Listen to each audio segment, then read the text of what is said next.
So if you decided to watch this video, I am guessing that you are getting the sinking feeling that you might hate your co-founder. Alternatively, you think your co-founder is starting to hate you. And now hate is a strong word. So maybe the word is feeling numb, feeling exhausted, feeling fed up, feeling like you're ready to give up. The point is you are feeling really bad about your co-founder partnership and you don't know what to do. Well, in this video, we're going to talk about that feeling and some practical ways you can think about the situation and what to do as a result. By the way, my name is Jason Shen. I am an executive coach, a 3-time startup founder, and I specialize in repairing co-founder conflict. So I work with founders day in and day out to resolve their partnership and make things better. And this is a very, very common situation where somebody is just feeling so fed up, so resentful, that they are starting to think that they might even hate their co-founder. So what do we do? First of all, I just want to say this is a scary feeling. You don't want to feel this way. You don't want to be that person who is so angry, so negative, and you're wondering like, what's wrong with me? What's going on? You know, you are thinking, should I talk to somebody about it? But who? You probably haven't told your co-founder. You're going to tell like your spouse or your significant other. Are they even going to get it? Do you bring it up with an investor? You kind of can't take that back once you say it. So maybe you're just swirling with this, and that's why you've been looking around and here you are on YouTube listening to me talk. And here's the thing, people always talk about startups being like marriage, but it's sometimes even more intense than marriage. Like it's like marriage, but if you get divorced, you not only lose your house, but you also lose your job and your income. So you're kind of really SOL if you separate, and all the value, everything that you've been creating is probably going to diminish dramatically. So a bit of good news, you probably don't actually hate your co-founder. This is just your brain's way of telling you that something is wrong, okay? This word hate or this word numb is really kind of like an umbrella term that's hiding a bunch of stuff underneath. Maybe you are tired of being the one to be the bigger person and reach out again or follow up or bring up this thing that's bothering you or wanting to talk about the relationship. Maybe you're just tired of that. Maybe you're feeling hurt that your co-founder isn't getting it, that, you know, they aren't pulling their weight, they aren't doing their share, they aren't listening to you, they aren't thinking about you or considering your needs in this situation. Maybe you're feeling sadness, feeling grief that, you know, at one point there was this really productive collaboration that you two had, right? That's probably why you started this company together, and now it's gone. Or maybe you see other founders and other teams that are doing so well, and it's like, why can't we just get our shit together and fix this team problem so we can actually go out and try to solve the big business problem in front of us? You might be feeling trapped, just stuck between a rock and a hard place, you know? If you leave, you give up probably a lot of equity, you give up this thing that you've been working on for years, invest maybe your own money, certainly your own time, and you know, they get to go on and make all these decisions, or you try to kick them out, which is also going to be really painful. Maybe they were a close friend. Maybe there's going to be a lot of blowback because of that. It's going to cost you equity in the company.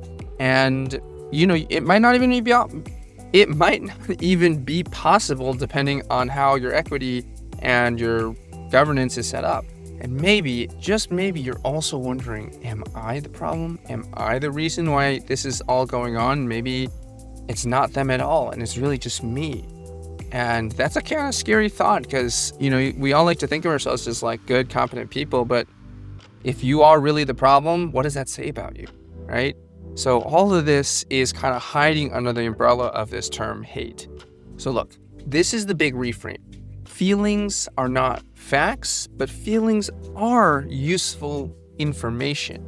Instead of jumping to the conclusion that, well, if I hate my founder, or if I think I might hate my co-founder, it must mean that they're the problem, they're the bad guy, or, you know, it's their fault that we're in this situation.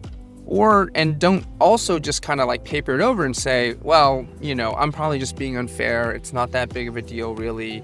You know, I shouldn't be worrying about this. That's ignoring the information, right? You could either jump too far ahead or you could ignore it, and both of those are wrong. Instead, you should get curious. If this is the feeling that's going on, what's under that umbrella, right? Like, notice your interactions. Notice how they begin, notice how they end, notice what you don't like about them, and try to notice what is good, what is valuable, what do you appreciate about the partnership, because it's unlikely to be all bad, right? If it was all bad, super, super, super negative, you wouldn't be wondering, you'd have already taken action, right? It's because there's like good parts and bad parts that you're feeling this kind of stuck feeling. So try to really notice what's going on. And then in terms of practical, tactical things to do, well, there's a couple that come to mind. One is just doing what you're doing now, admitting to yourself that you're having this pretty strong negative reaction or sentiment towards your co-founder, recognizing that that's real and that is something that you need to contend with. 2, I would say something not to do is don't try to schedule a big conversation, talk about the relationship and tell them how frustrated you are, that everything needs to change, or, some ultimatum. Don't do that, right? Don't jump to that conclusion. But what I would do is take the next week and write down 3 things that you would like to see changed in the dynamic. And I want you to express these in a positive way. Instead of saying, we never talk about product, we never make any serious product decisions together, say, I would love to see us be in a partnership where we sit down together and we spend time exploring ideas, sharing our opinions, and making great product decisions together. That's the positive version of this rather than the sort of anti-negative, because it's a lot easier to get on board with something positive that everyone can say like, hey, that would be nice. All right, so write down 3 things as you go through your week. And then write down 3 ways in which maybe you could be contributing to the problem, right? This is neither all their fault and it's neither all your fault, but both of you are here, both of you are in the situation, and therefore, in some ways, both of you have co-created, collectively generated this situation, just like you've built your company, your team, your product. It's a combination of both of your actions and interactions with each other. So this is a good move to just sort of understand like, hey, maybe there are things that I could be doing to improve the situation, and just try to jot some of those things down. So that's what I got for today's video. Just remember, you don't hate your co-founder, but maybe you hate the situation that you're in. And luckily, that situation can change. So if you want to stay tuned and learn more about how to repair your co-founder relationship and have a really thriving, productive collaboration, follow this channel, and I'll see you in the next video.